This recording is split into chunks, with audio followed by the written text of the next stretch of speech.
Assalamualaikum warahmatullahi wabarakatuh.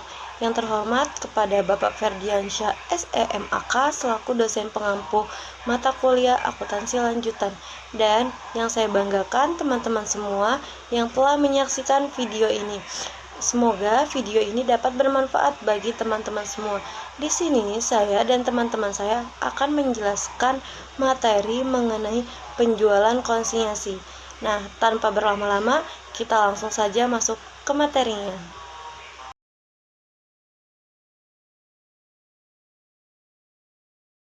Di sini saya akan menjelaskan tentang apa sih itu konsinyasi.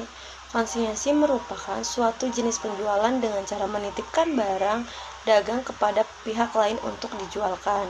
Barang dagangan yang dipakai sebagai objek penjualan konsinyasi disebut dengan istilah barang konsinyasi. Terdapat perbedaan pokok antara transaksi penjualan konsinyasi dengan penjualan reguler. Nah, sekarang kita langsung saja masuk ke perbedaan penjualan konsinyasi dan perbedaan penjualan reguler. Nah, perbedaannya dengan penjualan reguler itu yang pertama ada hak milik berpindah setelah barang terjual ke pihak ketiga. Nah, kalau barang konsinyasi itu hak miliknya akan berpindah setelah barang terjual ke pihak ketiga. Selanjutnya itu ada seluruh biaya terkait konsinyasi ditanggung pengamanat. Biaya-biaya yang terkait dengan barang konsinyasi tersebut itu yang menanggung adalah pengamanat. Selanjutnya ada pengiriman barang bukan penjualan dan tidak diakui sebagai pendapatan. Itu teman-teman bedanya. Selanjutnya kita ke next materi yang akan dijelaskan oleh teman saya. Oke, di sini ada beberapa alasan bagi pengamat untuk mengadakan penjualan konsinyasi. Yang pertama itu merupakan salah satu cara yang paling efektif untuk memperluas daerah pemasaran. Yang kedua itu barang konsinyasi tidak ikut disita apabila terjadi kebangkrutan pada pihak komisioner sehingga resiko kerugiannya dapat ditekan. Lalu yang ketiga itu ada harga barang yang bersangkutan tetap dikontrol oleh pengamat. Terus yang terakhir itu ada jumlah barang yang dijual dan persediaan barang yang ada di gudang mudah dikontrol sehingga resiko kekurangan atau kelebihan barang dapat ditekan dan dimudahkan untuk rencana produksinya. Lalu di sini ada sedangkan alasan bagi komisioner untuk bersedia menerima titipan barang komisinya. Yang pertama itu ada memperluas pasar, yang kedua itu ada resiko kerugiannya lebih kecil, lalu ketiga ada harga persediaan tetap terkontrol, terus yang keempat membantu perencanaan produksinya, dan yang terakhir itu ada komisioner berhak mendapatkan komisi dari hasil penjualan barang konsinyasinya. Selanjutnya itu ada metode akuntansi pengamat. Di tahap pertama itu menggunakan metode laba terpisah. Yang pertama menggunakan akun khusus konsinyasi keluar. Yang kedua itu laba konsinyasinya dipisahkan dari laba usaha. Yang terakhir itu di akhir periode dipindahkan ke laporan laba rugi. Lalu di tahap kedua itu ada metode laba tidak terpisah, yang itu tidak menggunakan akun khusus, lalu dia dicatat seperti penjualan biasa. Lalu laba ruginya itu konsinyasi tidak ditutup ke laba rugi. Nah, yang terakhir itu perlu pencatatan memorial untuk kontrolin barangnya. Lalu di slide selanjutnya juga ada barang konsinyasi milik pengamat yang dititipkan kepada komisioner mempunyai perlakuan akuntansi. Yang pertama itu barang konsinyasi yang dikirim pada komisioner tidak dicatat dengan pemindahan hak milik atas barangnya, sehingga barang konsinyasinya itu harus tetap dilaporkan sebagai persediaan oleh pengamat.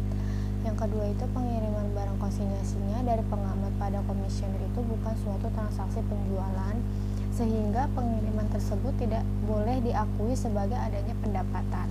Lalu yang terakhir itu pengamat bertanggung jawab atas seluruh biaya yang berhubungan dengan barang konsinyasinya, dimulai dari barang konsinyasi dikirim sampai berhasil dijual oleh komisioner kepada pihak ketiga.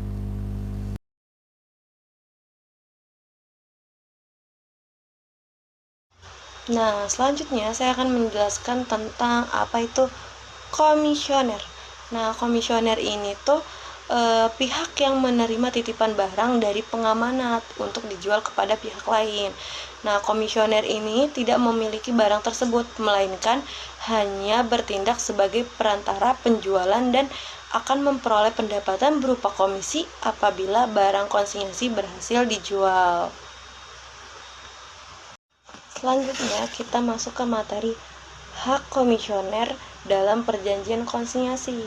Nah, terdapat beberapa hak, diantaranya yang pertama, berhak memperoleh penggantian atas seluruh biaya yang dikeluarkan sehubung dengan barang konsinyasi sesuai perjanjian. Yang kedua, berhak memperoleh imbalan berupa komisi atas penjualan barang konsinyasi. Yang ketiga, berhak memberikan garansi yang wajar atas barang konsinyasi yang dijual dan pengamanan terkait atas pemberian garansi tersebut. Selanjutnya ada kewajiban komisioner memiliki kewajiban sebagai berikut. Yang pertama yaitu menjaga keamanan dan keselamatan barang konsinyasi dan resiko kerusakan, kehilangan atau resiko fisik lainnya. Yang kedua, menjual barang konsinyasi sesuai dengan harga dan syarat yang telah ditetapkan dalam perjanjian konsinyasi. Yang ketiga yaitu memisahkan barang konsinyasi dari barang dagangan milik sendiri agar mudah diidentifikasi. Terus yang keempat ada menyusun dan menyampaikan laporan penjualan konsinyasi secara berkala kepada suatu pengamanat. Selanjutnya ada manfaat konsinyasi bagi komisioner. Pelaksanaan penjualan secara konsinyasi memberikan beberapa keuntungan bagi komisioner antara lain. Yang pertama, terhindar dari resiko kerugian akibat barang tidak laku, rusak, atau perubahan harga. Yang kedua, menghemat kebutuhan modal kerja karena barang bukan milik komisioner. Yang ketiga yaitu menghemat biaya usaha karena sebagian besar biaya ditanggung oleh pengamanat. Selanjutnya ada akuntansi konsinyasi oleh komisioner. Dalam pencatatan akuntansi, komisioner dapat menggunakan dua metode, yaitu metode laba terpisah dan laba tidak terpisah. Yang pertama, akuntansi konsinyasi dengan metode laba terpisah. Pada metode laba terpisah, komisioner memisahkan pencatatan laba konsinyasi dari laba usaha reguler. Untuk tujuan tersebut digunakan akun khusus yang disebut dengan konsinyasi masuk. Selanjutnya ada penggunaan akun konsinyasi masuk.